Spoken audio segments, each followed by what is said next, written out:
My name is Karen, and I'm 25 years old. 6 months ago, my grandfather, who raised me, passed away. Today, the lawyer will open his will.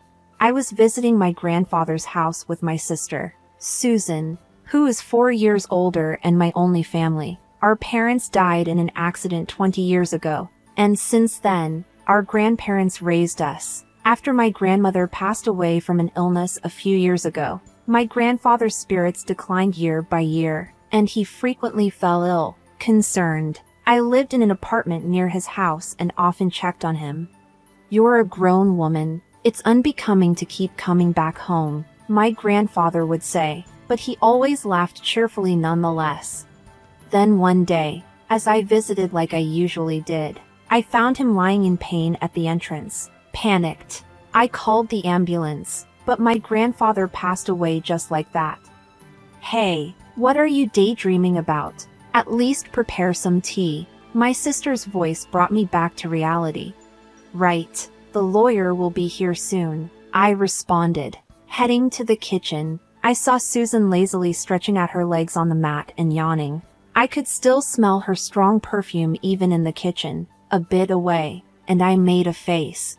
"She's the same as always," I murmured, placing the kettle on the stove. Susan had always cared only about herself. Once she hit her teens, she started dyeing her hair and hanging out with delinquents, always demanding money without working, even when she caused trouble and our grandparents had to apologize on her behalf. She was unperturbed. I, being the quiet one, often dealt with the fallout. She hadn't changed much even as an adult, drifting around with unstable jobs. I knew she had been asking our grandfather for money whenever I wasn't around. It was easy to imagine she would find this all too troublesome if it weren't for the inheritance. "Aw, you must be the lawyer. Thanks for coming today," I heard Susan's high-pitched formal voice, indicating the lawyer had arrived. I hurriedly placed tea leaves into the teapot and headed toward the entrance. "Thank you for coming today." I had met the lawyer at the funeral. His eyes were as kind as my grandfather's, and a lawyer's badge shone brightly on his chest. After offering incense in front of my grandfather's portrait, he took a sip of the tea I served and then took out my grandfather's will. It had been entrusted to him while my grandfather was still alive. The content was as follows: my elder sister Susan was to inherit $20 million in cash, and I, the younger daughter, was to inherit the house and the land it sits on. Upon hearing this, Susan burst out laughing. $20 million in cash for the elder daughter and only an old house for the younger one? How hilarious! It's just right for someone as plain as you. "It's not just the house. There's also the land," I retorted. Susan laughed snidely. "The value of this land in such a godforsaken place is hardly surprising. I would have preferred cash. I guess Grandpa must have had a soft spot for me after all." I can't deny that I was a bit shocked. I suppose my grandfather wanted me to protect his beloved house and land where he spent his life with my grandmother. A house and land? That's pretty awesome, isn't it? Brian, my boyfriend, exclaimed in surprise after hearing my story. I shook my head, implying it wasn't as great as it sounded. Not really. My sister inherited $20 million in cash. That's more impressive. Saying it out loud, I felt a sense of emptiness, even though I was being modest. Verbalizing it felt like an acknowledgement.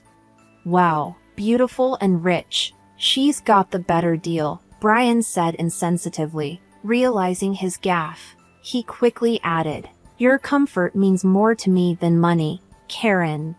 Brian has been my boyfriend since I started working. We met at a social event, and being of the same age, we clicked well. I introduced him to my grandfather and my sister. While he hasn't proposed yet, I have been considering marriage. Today was our first date in a while, and I ended up telling Brian about my inheritance. I suppose it was because I thought he would become my husband someday. Little did I know I would come to regret this.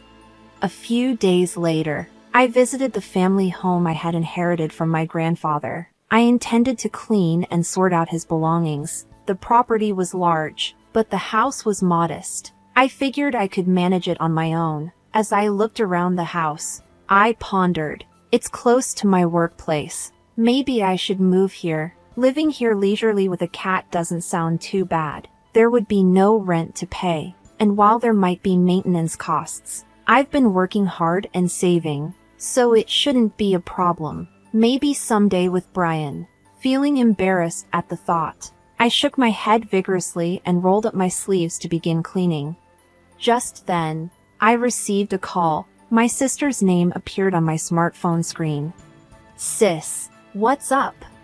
Hey, Karen, having fun all by yourself in that old house? My sister seemed to be drunk. She always had a unique way of extending her words, but today it was particularly bad. Are you drinking? It's still afternoon, I pointed out with a sigh. Oh, you're such a goody two-shoes. She sighed exaggeratedly. She had definitely been drinking. I was thinking about moving here eventually, I answered, hoping to end the conversation quickly. Really? I'm enjoying a suite in a luxury hotel right now, my sister said, raising her voice in a somewhat exaggerated way. Guess who I'm with right now? I have no idea. Boring. It's that kind of attitude that'll make Brian dislike you, she taunted. I'm sorry, Karen.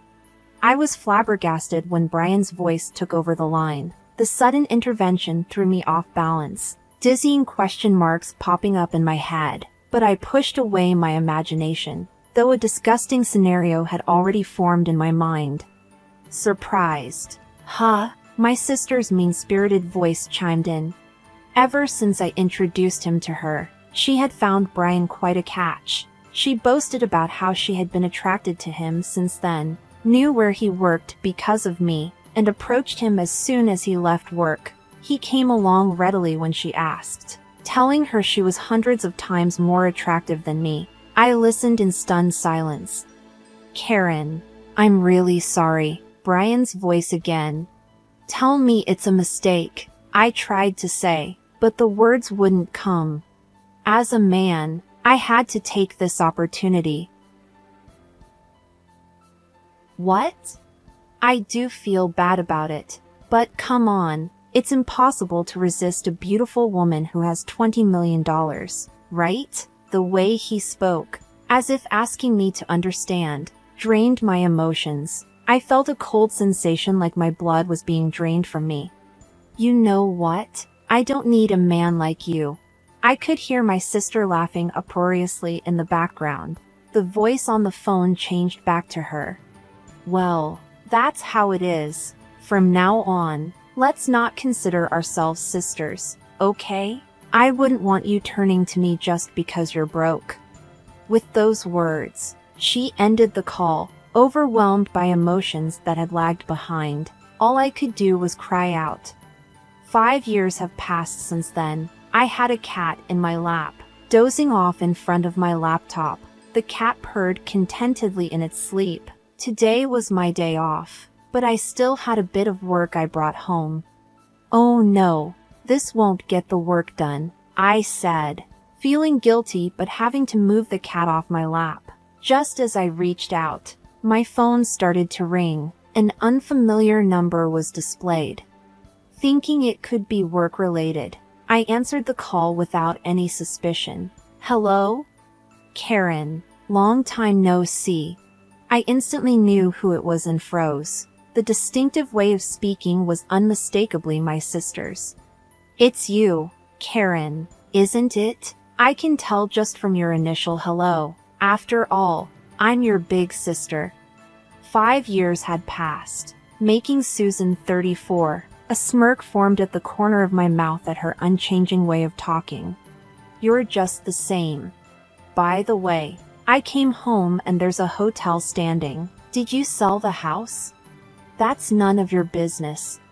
Oh, come on. It's quite a grand hotel. Huh? You must have made a good chunk of change. Huh? Getting fed up. I was about to end the call when she started to chatter about her current situation. According to Susan, she had blown through the inheritance in about 2 years. Now she even had a considerable amount of debt. Even Brian, who she's still hanging around with, seemed to be drowning in debt. I was speechless. Honestly, I couldn't care less. So, lend me some money, Susan yelled. I've always wondered why Grandpa distributed his estate that way, I answered calmly. But on the day you took Brian from me and cut ties, I understood. I started talking slowly, recalling the events of 5 years ago, when Brian broke up with me. I was crushed. After crying my heart out, I sat dazed in my room, staring into space. I'm such a fool, I murmured. As large tears began to spill again, my gaze fell on a painting I had made as a child and had gifted to my grandfather. He had framed it and kept it hanging lovingly. Rising unsteadily, I picked up the painting. Grandpa. Nostalgia and loneliness welled up, and tears started to come again. Suddenly, something dropped from the back of the frame. Picking it up, I saw it was a fresh sheet of notepaper addressed to me. I remembered how, when I was little, I used to stick notes on the back of this frame and exchange secret messages with my grandfather. It was like a family journal, knowing that I was to inherit the house. He probably figured I'd find this note. I'm glad I noticed. I shuddered at the thought that I might have missed it. The letter was dated just before my grandfather passed. To Karen. I knew you'd definitely notice this letter. Right now, you're probably wondering why I distributed my estate in such a manner, cash to your sister and an old house and land for you. It may seem like I favored Susan, but that's not the case. Despite any claims of favoritism, I wanted to leave most of my estate to you, who cared for me till the end. I finally understood what had been bothering me. No matter what, Grandpa thought more of me. I was deeply hurt by Susan's words at that time, despite having loved my grandfather more. A kind of jealousy. I continued to read the letter, but Susan would not be satisfied with a regular division, even as her grandfather. I must admit she's terribly greedy. Exactly, Grandpa, I thought. She even took my boyfriend from me. That's what I wanted to tell him in my heart.